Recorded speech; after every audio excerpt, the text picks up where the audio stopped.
Je me demande souvent si je suis une bonne personne. Parfois, je me dis que oui. Souvent, j'ai la certitude que non. Mais une chose est sûre, je me pose la question. Mon but dans la vie, c'est d'atteindre un niveau de bonté sincère, honnête, véritable, tel que je ne me poserai même plus la question. Mais en attendant, je me la pose, et d'elle en découlent de nombreux autres. Alors, il y a un peu plus d'1 an, en allant faire mes courses au supermarché le plus proche de chez moi, une jeune femme m'aborde et me demande de lui acheter quelque chose à manger. Alors, en toute cohérence avec ma quête à la bonté, j'accepte et lui dis que je lui apporterai quelque chose en sortant. Mais elle me dit qu'elle aurait besoin de choses très précises et qu'elle ferait mieux de m'accompagner. Donc j'accepte et nous entrons toutes les deux. Bon, alors au début, elle prend des choses simples, des pommes de terre, des légumes, un petit peu de viande, de la lessive, du shampoing. Bon, quand elle commence à prendre de l'après-shampoing, je lui propose de passer en caisse. Elle accepte, mais elle me dit qu'elle aurait besoin d'une dernière chose, quelque chose de vital pour son enfant, de la compote pour bébé. Et puis évidemment, sur le trajet, elle prend de la Red Bull, du Nutella et des capsules de café. Bon, à ce moment-là, j'ai perdu le contrôle, mais j'arrive quand même tant bien que mal à nous diriger vers la caisse, où je paye un total de 83 €. Forcément, à ce moment-là, j'ai un peu honte, je suis en colère, et je quitte le supermarché sans même faire mes courses. Bon, des anecdotes comme celle-ci, j'en ai beaucoup, trop, et mes mésaventures ont commencé il y a un peu plus de 2 ans, quand j'ai commencé à vivre seule pour la première fois de ma vie. Toutes mes histoires se ressemblent. D'abord, je me fais arrêter par un inconnu dans la rue. Naïvement, j'écoute son histoire. Quelques minutes plus tard, je lui ai donné trop d'argent, je le regrette, je n'en suis pas si fière et je suis en colère. Et toutes ces émotions négatives, la colère, la honte, parfois même la culpabilité que je ressens, me posent un énorme problème dans ma quête à la bonté. Parce qu'on pourrait se dire que j'ai fait une bonne action, du moins c'en était l'intention, mais de toute évidence, je la regrette et j'aurais préféré ne pas la faire. Donc, pour résoudre mon problème, je suis partie de sa racine et je me suis posé la question, quel lien y a-t-il entre un don et la bonté du donateur ? Et pour répondre à cette question, je m'en suis posé une autre encore plus élémentaire, une question qui a interrogé de nombreux sociologues, économistes, chercheurs avant moi. Pourquoi les gens donnent-ils ?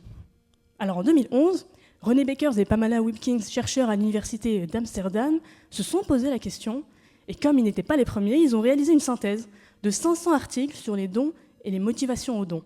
Ils sont parvenus à dégager 8 grandes familles de motivations. La conscience du besoin, la sollicitation, le rapport coût-bénéfice, le prestige et la réputation, le bénéfice psychologique, l'efficacité, l'altruisme et les valeurs et la religion. Mesdames, Messieurs, ce soir, je vous invite, le temps d'un instant, le temps de cette soirée, à me rejoindre dans ma quête à la bonté.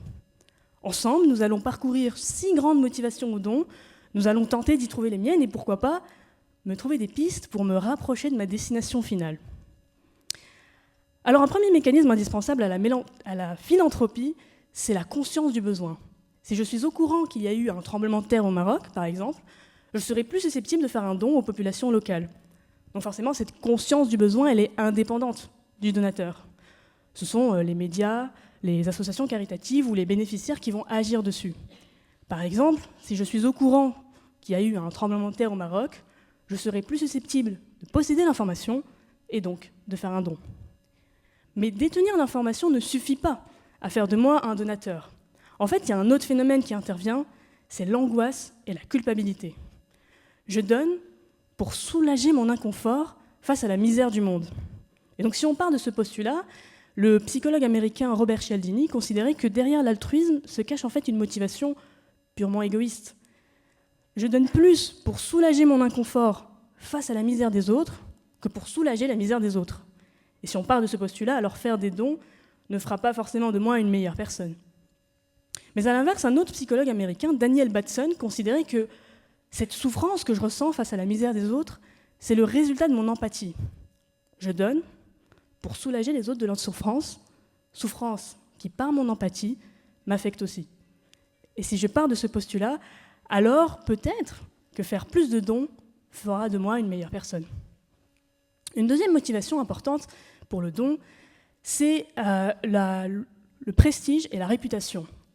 Je donne pour montrer publiquement ma générosité parce que donner est valorisé en société et à l'inverse, ne pas donner peut être mal vu par notre entourage. Une étude de 2004 menée par James Andreoni et Regan Petrie a révélé que lorsqu'ils ont le choix, les gens préfèrent en général que leurs dons soient connus de tous et rendus publics. C'est ce que la littérature qualifie de compassion ostentatoire. C'est le fait de montrer ma générosité publiquement de manière délibérément visible pour montrer à tous que je suis généreux.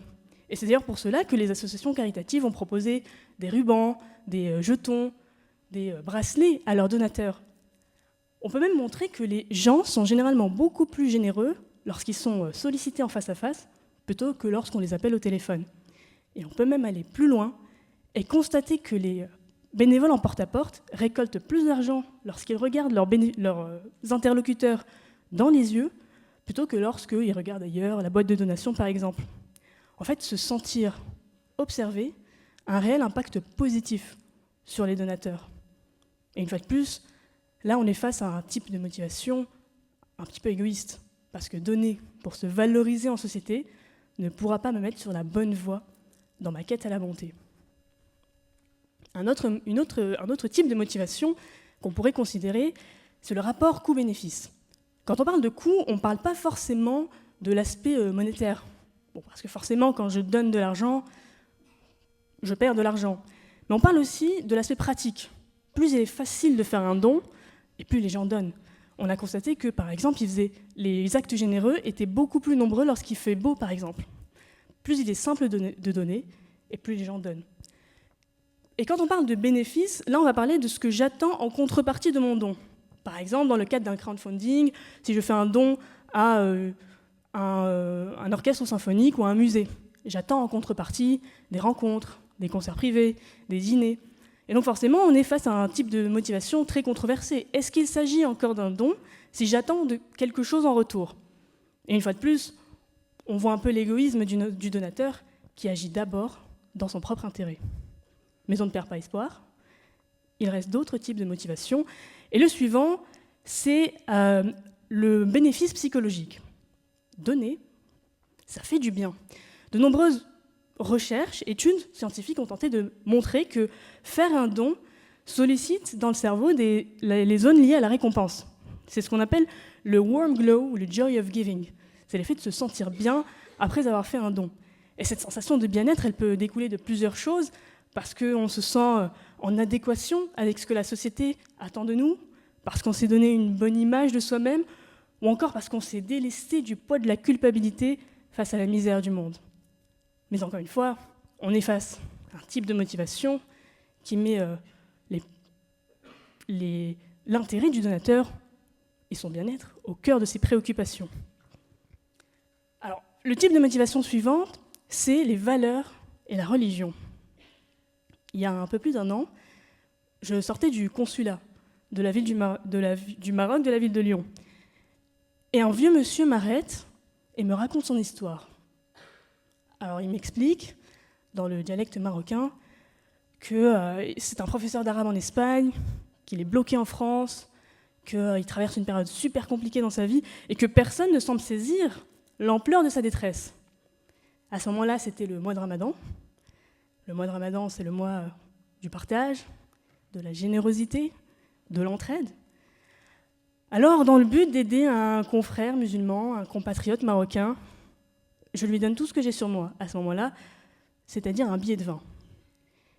Puis je marche 10 mètres, un autre monsieur m'arrête et me dit le monsieur que vous venez de croiser, il habite pas très loin, il a une voiture, une maison, et cette histoire, il la raconte à tout le monde, mais c'est faux. Et je suis très attachée à mes valeurs. En général, j'ai la foi. Mais ce jour-là, j'avais la haine.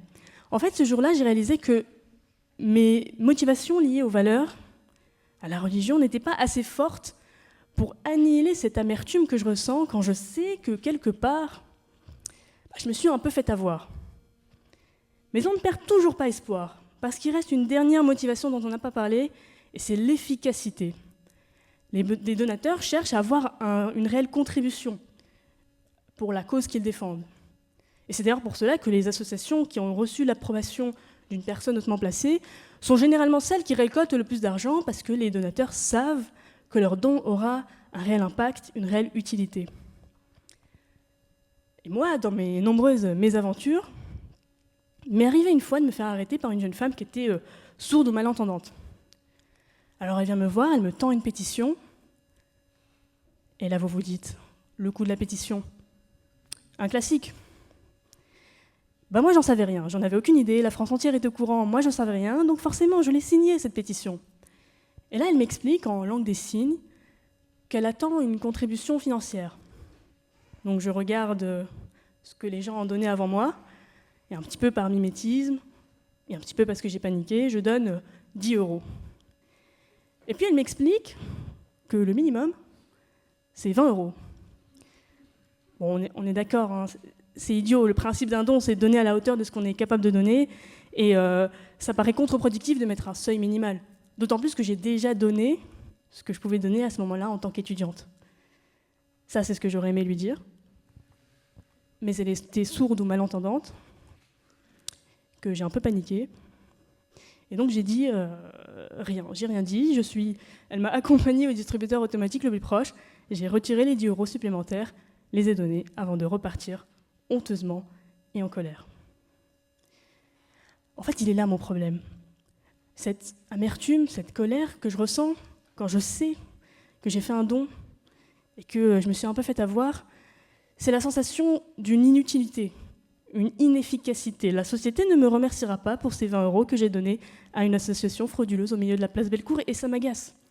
Parce que moi aussi, ma motivation est un petit peu égoïste, parce que je cherche à me sentir utile, à me trouver un rôle, une place dans la société, et c'est un peu égocentrique. Mesdames, Messieurs, ce soir, dans ma quête à la bonté, nous avons pris le mauvais virage. Ce n'est peut-être pas en faisant plus de dons que je serai forcément une meilleure personne. Et puis vous commencez à me connaître, je suis naïve et crédule, mais je sais quand même que cette destination que je me suis inventée, cette bonté parfaite, n'existe pas vraiment, peut-être qu'elle est inatteignable. Mais je vais quand même continuer à m'arrêter dans la rue, à écouter les histoires des inconnus, à faire des dons approximatifs, parce que même si j'atteindrai jamais cet idéal que je me suis créé, je continue ma quête. On dit souvent que le plus important, c'est pas la destination, c'est le voyage. Eh bien moi, je continue mon voyage. Et je vous remercie de m'y avoir accompagné le temps d'un instant, le temps de cette soirée. Merci.